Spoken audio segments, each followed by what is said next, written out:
Fue la Gracias. participación del asambleísta Jorge Peñafiel. Ahora interviene la asambleísta Viviana Veloz. Voy a modificar parte de la intervención que tenía preparada porque sí es necesario aclararle al país varios aspectos y con el respeto de las y los ciudadanos que hoy están siguiendo esta sesión para las reformas al Código Orgánico Integral Penal, que sin duda serán una herramienta muy importante para combatir al crimen organizado, para poner de rodillas a aquellos delincuentes que nos arrebatan la paz y la seguridad de nuestras familias.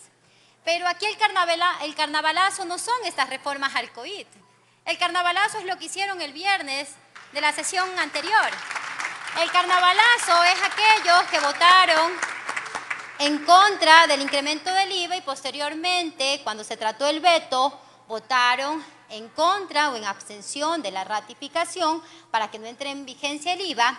El carnavalazo es aquellos asambleístas que cambiaron su postura y votaron a favor del allanamiento para evitar que se le tope los bolsillos a los ecuatorianos. Ese es el verdadero caramelo de cianuro que le dieron a la economía de los más pobres de este país.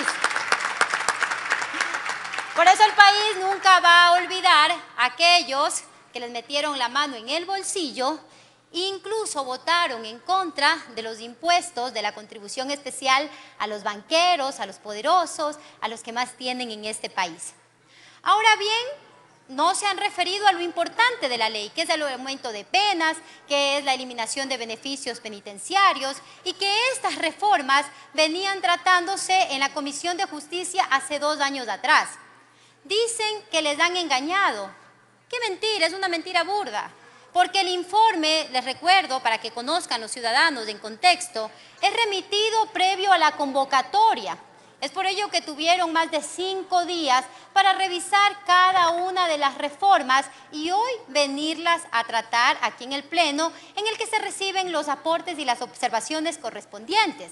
Informe que fue aprobado en la Comisión de Justicia por unanimidad.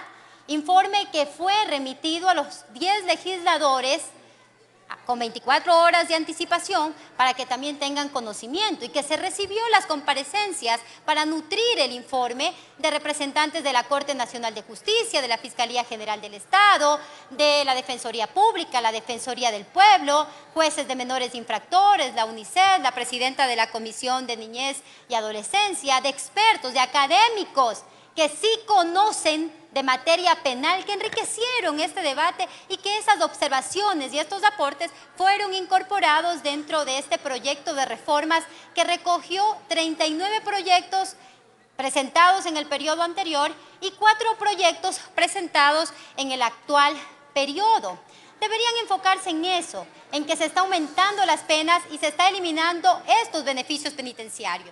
Nos han dicho que en estas reformas se está buscando la impunidad, otra burda mentira. Y la verdad sí preocupa la desesperación que tienen de que jueces con altos estándares internacionales no revisen... Perdón, asambleísta Veloz, quiero solicitar a los señores asambleístas que regresen a sus curules y prestemos atención y mantengamos el respeto en la sala plenaria. Está hablando una colega nuestra. Adelante, asambleísta. Gracias, presidenta. La verdad es que creo que no les importa las reformas porque muchos vienen al debate con documentos escritos realizados por sus asesores que ni siquiera se toman la molestia de poder revisar lo que estamos tratando. Y le decía, presidenta, y a los ciudadanos, porque yo le hablo a los ciudadanos de este país, no hablan de lo que de verdad importa, el incremento de penas, que va a servir como una herramienta para los administradores de justicia.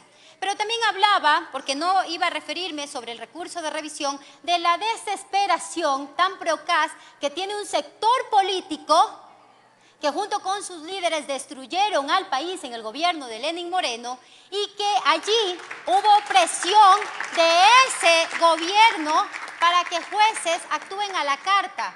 Jueces ganapán, jueces de individuos disfrazados con toga de jueces, y la preocupación de ellos es que jueces con altos estándares internacionales como los de la Corte Interamericana de Derechos Humanos revisen sentencias de cientos de ciudadanos que se dan en el país de forma maliciosa, inobservando las reglas procesales, inobservando lo que contempla la Constitución y la ley, sentencias que fueron dadas por la presión política de ese momento y para que esos jueces no pierdan su puesto. Y también quiero allí enfatizar que no son todos los jueces de la Corte Nacional, existen también honrosas excepciones. Cuando hablan del recurso de revisión, hay una reforma, una propuesta de reforma, el 658, que añade una nueva causal, pero que esa causal se apega y responde a estándares de la Corte Interamericana de Derechos Humanos sobre la revisión de procesos judiciales y cosa juzgada fraudulenta, como casos que han existido: Maldonado Chile, Mohamed versus Argentina, Tristán Donoso versus Panamá, entre otros, y que las personas que fueron afectados sus derechos presentaron en sus respectivas cortes de sus países posteriores recursos de revisión. Pero tampoco le dicen al país que dentro del bloque de constitucionalidad y de convencionalidad se apegan también y están contemplados los instrumentos internacionales de derechos humanos y que son de directa aplicación, y que lo que dispone el 417 y el 426 de la Constitución no establece jerarquía entre sentencias y entre informes. Entonces yo sí les hago un pedido que si tienen un desconocimiento de la ley, abran la Constitución, porque leer no cansa. Además quiero recalcar que cuando se añade esta causal de procedencia del recurso de revisión sobre la violación a los derechos humanos, identificada mediante una instancia procesal, no es un invento de la Comisión de Justicia, no es un invento de quienes somos parte de la Comisión de Justicia, por cómo se ha querido posesionar en los medios de comunicación, que tampoco se toman el tiempo, aquellos medios hegemónicos, de revisar la ley, y de cierto sector político, porque no han señalado que responde a estándares internacionales. Y les invito a los legisladores que se oponen a esta reforma que revisen la legislación comparada. Esto ya existe en Colombia, en España y en otros países donde...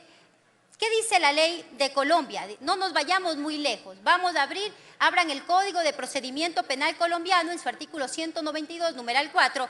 ¿Y qué nos dice? Cuando después de un fallo absolutorio en procesos por violaciones a derechos humanos o infracciones graves del derecho internacional humanitario, se establezca mediante decisión de una instancia internacional de supervisión y control de derechos humanos, respecto de la cual el Estado colombiano ha aceptado finalmente la competencia a un incumplimiento protuberante de las obligaciones del Estado de investigar seria e imparcialmente tales violaciones, y en este caso no sería necesario acreditar existencia de un hecho nuevo o una prueba nueva no conocida dentro del tiempo de tramitación de la causa. De esta forma, Colombia establece la revisión de las sentencias ejecutoriadas cuando existe una decisión de una instancia internacional de supervisión y control de derechos humanos.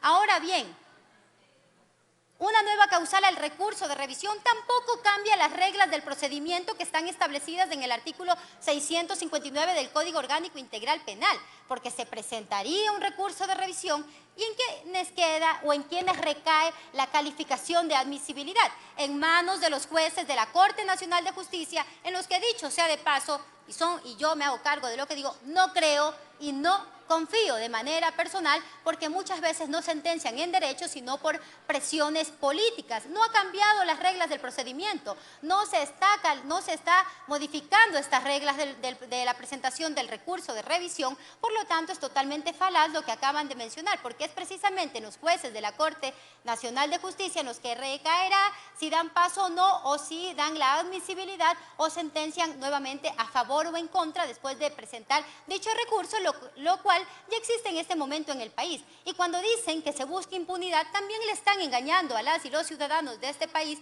porque les recuerdo que el artículo 72 del Código Orgánico Integral Penal sobre la extinción de las penas tampoco está siendo modificado dentro de estas reformas al Código Orgánico Integral Penal. Repito, abran la Constitución, abran la ley, instrúyanse un poquito más antes de hablar en los medios de comunicación para que no causen vergüenza, señora presidenta encargada.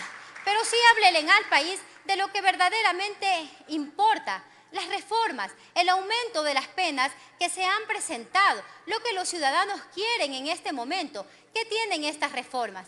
Las reformas En sicariato se va a aumentar las penas de 26 a 30 años. En la instigación del suicidio se modifican los agravantes. En el secuestro se va a aumentar de 7 a 10 años. En el secuestro extorsivo de 13 a 16 años. En la extorsión de 5 a 7 años. La extorsión sexual de 5 a 7 años. El contacto con finalidad sexual con menores de edad de 5 a 7 años y se agrava de 19 a 22 años. El abigeato, que fue una propuesta de ley que construimos con los ganaderos de mi provincia, hoy va a permitir que se agrave la pena máxima aumentándola un tercio, así como también en el delito de concusión se aumenta de 5 a 7 años y se agrava de 7 a 9 años, en el delito de tráfico de influencias de 5 a 7 años, así como también en el de testaferrismo, en el lavado de activos, se hace también incremento de las penas y se eliminan beneficios penitenciarios.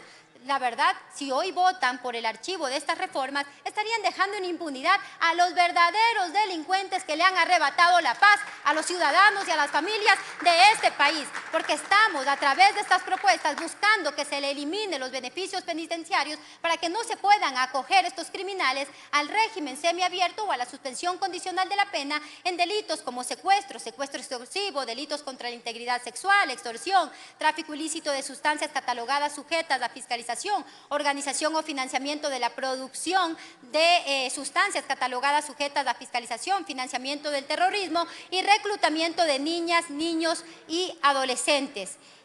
Finalmente, esperamos que el presidente de la República entienda que incluso estas reformas al Código Integral Penal van también encaminadas a resolver las preguntas de la consulta popular y ahorrarle al país esos 60 millones de dólares que se pretende gastar en esta consulta. Pero además también se debe tener en cuenta lo que dice la tratadista Laura Gómez de la Torre, que el aumento de penas en casos como los que vive el Ecuador son necesarios, pero nunca deben ser la única solución, que es necesario también la prevención y la reinserción, que son pilares fundamentales de cualquier sistema justo, cualquier sistema penal justo y efectivo dentro de nuestro país. Estoy segura, ciudadanos y ciudadanos de mi país, a los que me dirijo con toda la responsabilidad con la que hemos llevado estas reformas del Código Orgánico Integral Penal, que estas reformas se van a convertir en leyes robustas para atacar a los criminales, para ganar esta guerra, pero además que con estas reformas empezaremos a escribir el capítulo final del crimen organizado y las familias ecuatorianas empezarán a abrazar la paz y la tranquilidad que tanto anhelan. Gracias, presidenta. A usted, asambleísta.